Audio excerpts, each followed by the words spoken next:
Hai semuanya, jumpa lagi bersama dengan saya Dr. Hans dan kali ini saya udah bawa berbagai macam susu. Ya, mana susu yang terbaik? Simak setelah yang satu ini.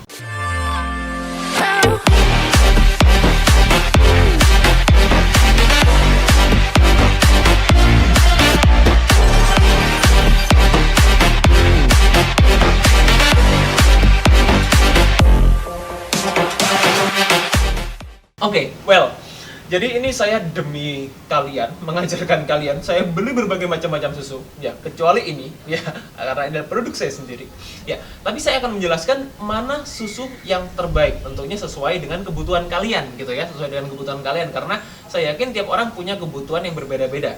Dan saya akan jelaskan sedikit mengenai dairy product, gitu ya, dairy product, terutama susu, ya, karena susu ini kan termasuk salah satu jenis dari dairy product, di mana dairy product sendiri itu jenisnya banyak. Ada yang yogurt, kefir, keju gitu ya, dan semuanya itu dairy product. Nah, tapi kenapa kok saya sekarang mau jelaskan lebih spesifik mengenai susu? Karena saya dapat banyak sekali pertanyaan, dok, bedanya UHT sama susu yang pasteurisasi sama susu yang dalam arti yang low fat, yang susu fresh milk. Kayaknya banyak banget pertanyaan mengenai susu, ya, dan seringkali kita bingung gitu loh. Kita bingung maksudnya mana, kita kalau ke supermarket, kita kalau ke minimarket, kita mesti beli susu yang mana nih gitu, karena susu kan jenisnya banyak sekali gitu. Nah, di sini saya udah berikan beberapa perwakilan susu gitu ya. Jadi perwakilan jenis-jenis susu yang saya mau jelaskan gitu ya. Saya mau jelaskan dan saya akan minum langsung gitu ya. Saya akan minum langsung untuk membuktikan sama kalian gitu ya, bagaimana perbedaan dari rasa dan nutrisi dari masing-masing susu ini. Oke, jadi saya jelaskan singkat dulu aja. Susu adalah salah satu jenis dairy product ya, yang bisa berasal dari nabati ataupun hewani gitu ya. Empat ini adalah yang yang hewani, dan satu ini adalah yang nabati gitu ya, karena empat ini adalah bersumber dari susu sapi.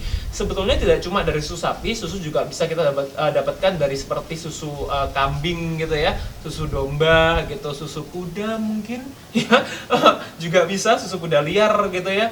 Banyak orang yang punya masalah dengan susu karena terutama yang pertama adalah lactose intolerance gitu ya, intoleransi laktosa gitu ya. Jadi ketidakmampuan di dalam pencernaan kita ya, karena di dalam pencernaan kita ada enzim namanya enzim laktase, itu untuk mencerna laktosa atau gula yang terkandung dalam susu. Jadi akan dipecah menjadi glukosa dan galaktosa gitu di dalam usus kita gitu.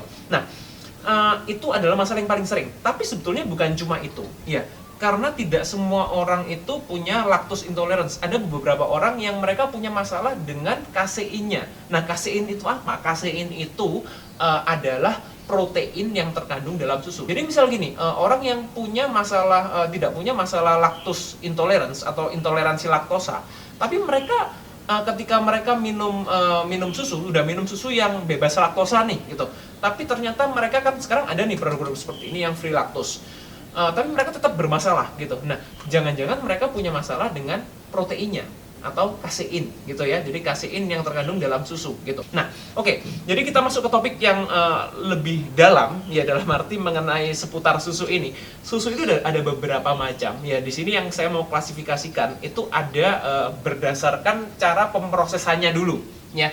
Berdasarkan cara pemrosesannya itu ada dua macam yang paling sering gitu ya. Ya, yang paling sering dan yang paling banyak kita temukan gitu. Yang pertama adalah UHT gitu ya, ultra high temperature gitu ya. Ultra high temperature itu ada di tiga ini ya. Jadi ini nih, UHT. Yang ini adalah prosesnya adalah dipasteurisasi atau pasteurize gitu ya. Pasteurize. Dan yang ini ya, ini adalah raw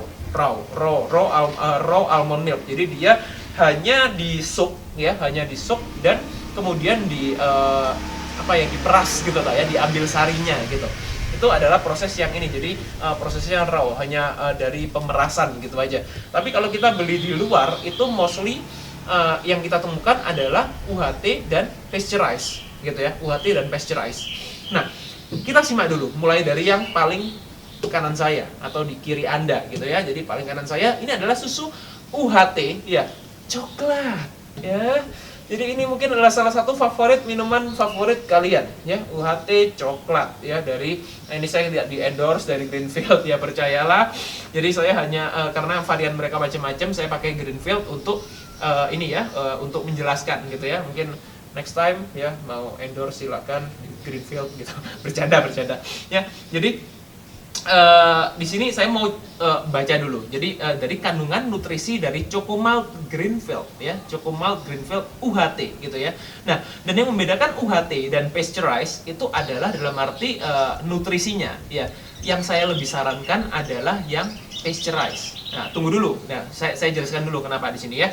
Nah, jadi kita lihat dulu kandungan dari UHT Chocomalt ya, Chocomalt Greenfield ini ya.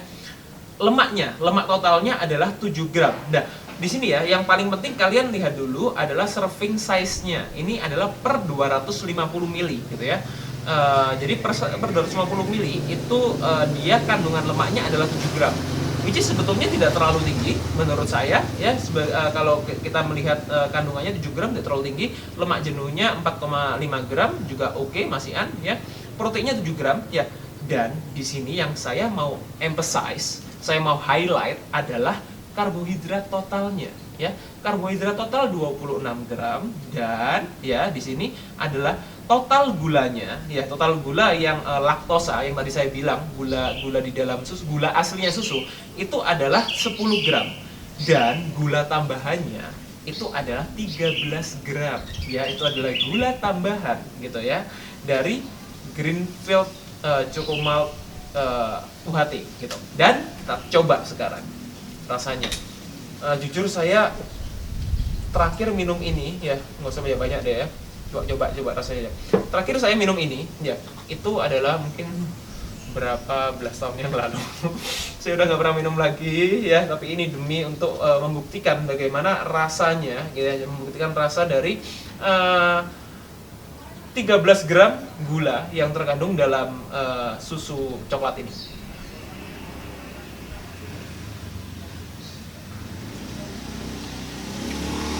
Manis ya, manis. Udah lama banget nggak minum manis kayak gini. Manis banget sih. Oke, jadi seharusnya nggak semanis ini kalau ini coklat beneran ya, dalam arti coklat yang tanpa tambahan gula maksud saya gitu. Ini manis sih ya. Jadi membuktikan memang dalam arti memang ada tambahan gula yang seharusnya rasa susu tidak semanis ini. Jadi buat kalian yang suka minum susu, nah ini yang kedua. Oke, jadi yang kedua ini full cream ya. Full cream ini dia yang tanpa tambahan perasa-perasa, dan kita lihat dulu kandungan bedanya. Total lemaknya 9 gram per 250, justru lebih tinggi, sedikit lebih tinggi ya. Sedikit lebih tinggi daripada yang Chocomalt tadi yang 7 gram, ya kan? Kemudian proteinnya tadi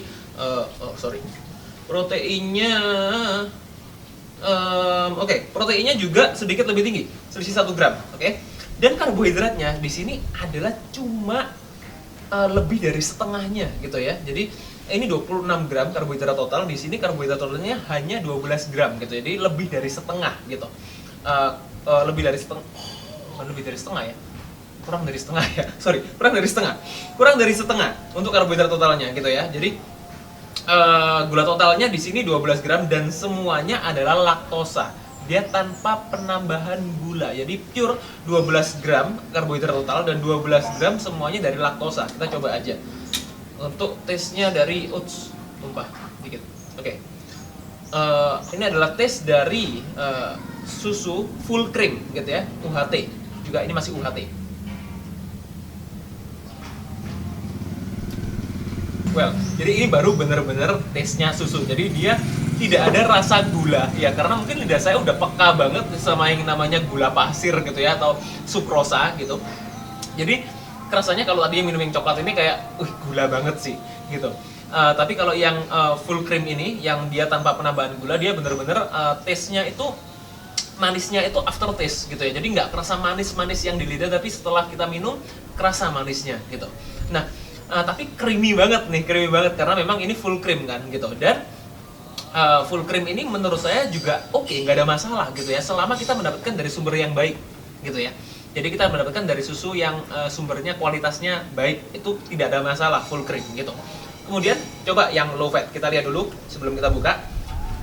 Low fat ini kandungan lemaknya 3 gram, jadi selisih setengah gitu ya, selisih setengah lebih gitu, setengah lebih dari setengah kurang lagi, setengah kurang dari kurang dari setengah dari ini ya, dari yang full cream gitu. Karena per 250 ini dia kandungan lemaknya 3 gram gitu, 3 gram. Dan gulanya juga karbohidrat totalnya 12 gram sama gitu ya. Dan semuanya juga laktosa, tidak ada penambahan gula. Oke, kita buka, kita tes. Oke, kita aja. Ini adalah low fat ya, low fat UHT juga.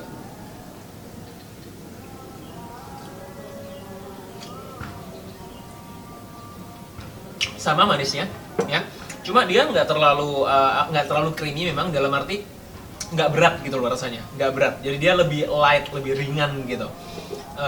Tapi masih ada creamy-nya, nih yang low fat gitu ya. Dan yang terakhir ya, kita coba yang skim milk ya. Skim milk ya, skim milk ini bedanya dia, jadi yang membedakan apa sih antara full cream, low fat dan skim milk gitu ya, skim itu yang membedakan yang pertama pasti kandungan lemaknya ya, kandungan lemaknya itu yang paling berbeda gitu. Kalau kandungan proteinnya itu sama kok, 8 gram ya, 8 gram. Ini juga proteinnya ini sedikit lebih tinggi, 9 gram, kurang lebih lah sama ya. Jadi proteinnya di sini 6 gram, sedikit lebih rendah. Jadi kisarannya kurang lebih antara 6 sampai 9 gram, tidak terlalu signifikan bedanya. Tapi yang membedakan paling besar adalah kandungan lemaknya. Di sini full cream paling tinggi, dan di sini lemaknya skim itu paling rendah, 0 gram. Dan di sini yang ingin saya sampaikan sebelum saya minum ya, bahwa kandungan lemak ini adalah lemak baik ya. Kandungan lemak susu adalah lemak baik selama kita mendapatkan dari sumber yang baik gitu. Jadi tidak perlu kita selalu mencari yang low fat atau yang skim gitu ya, kalau kita tujuannya untuk minum susu sapi gitu ya, selama kalian tidak punya masalah-masalah ya. Menurut saya justru di jurnal, saya udah sempat bahas di jurnal yang terbaru gitu ya, justru kandungan susu full cream itu bisa membantu untuk weight loss. Jadi tidak harus kalian konsumsi yang skim milk ya, tidak harus konsumsi yang ini gitu ya. Jadi untuk yang mau konsumsi ini boleh-boleh aja, kalau kalian memang tujuannya untuk mendapatkan sumber protein gitu ya, kalian mau mendapatkan dari sumber lemak yang lain, silahkan gitu ya. But it's not necessary ya, tidak penting juga kalian harus yang skim milk lebih sehat daripada yang full cream, enggak gitu ya. Jadi ini hanya membedakan sesuai kebutuhan kalian yang mana gitu ya. Oke, kita coba aja yang skim langsung. Oke, nggak kerasa manis juga karena ini juga no added sugar ya, cuma beda dengan yang ini manis banget asli. Dan dia light banget. Jadi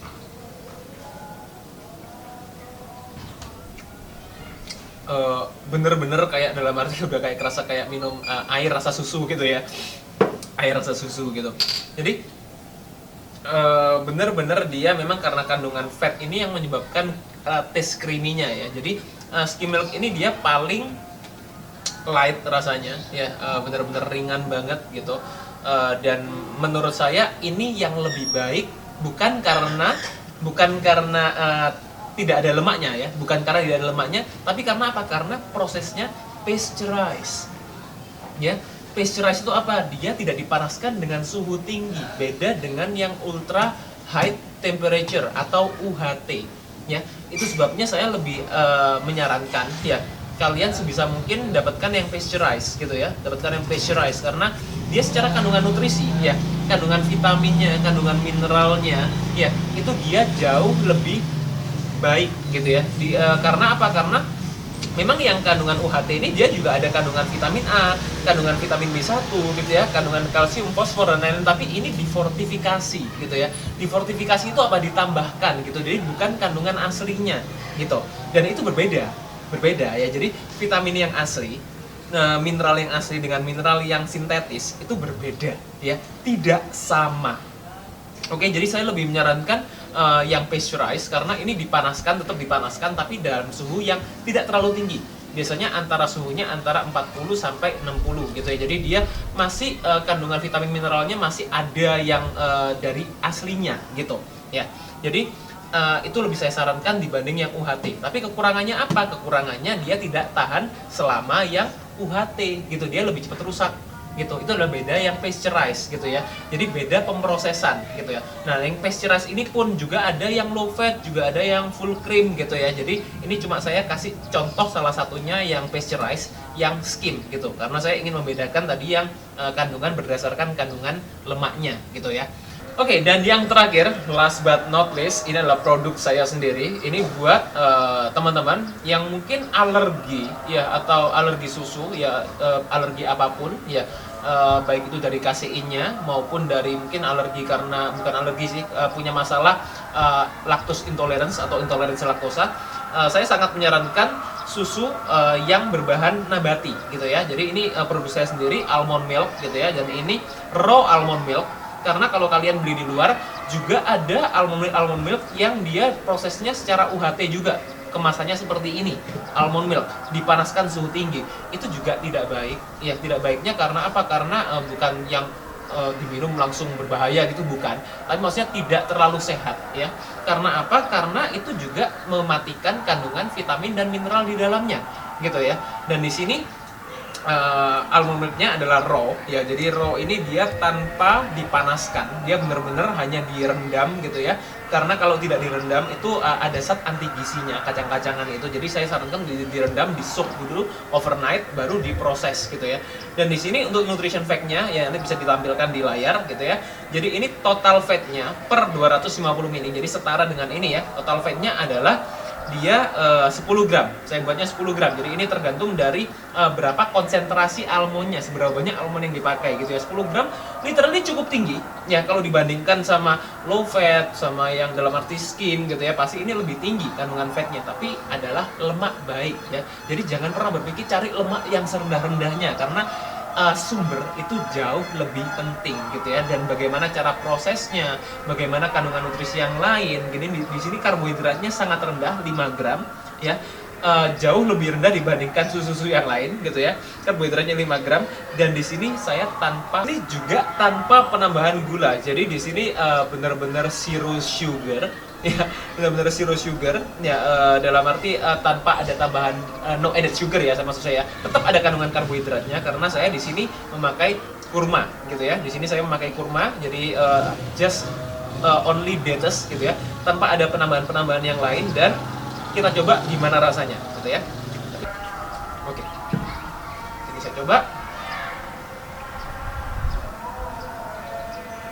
Gurih banget ya, gurih banget. Jadi nggak ada rasa manisnya sama sekali, nggak ada aftertaste-nya juga.